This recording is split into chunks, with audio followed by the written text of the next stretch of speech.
আমার 24 বছরে সঞ্চয় তিলে তিলে যেটা গড়ে তোলা, সেইটা আমার সেই মালামাল সেই চোর ডাকাত 1 ঘন্টাতে আমাকে সর্বশান্ত করে দিল।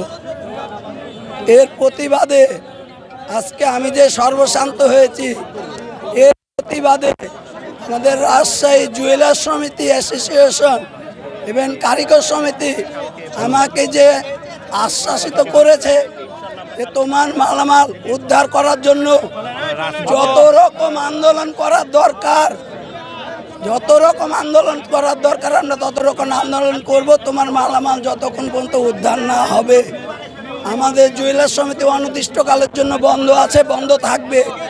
আগামী দিন যদি আমরা আজকের মধ্যে যদি কোনো আমরা সুরাহা না পাই, আগামীকালকে আমরা আবারও 0 পয়েন্টে মানববন্ধন অনুষ্ঠিত কর্মসূচি আমাদের অব্যাহত, আরো কঠোরভাবে আমাদের অব্যাহত থাকবে, চলমান থাকবে।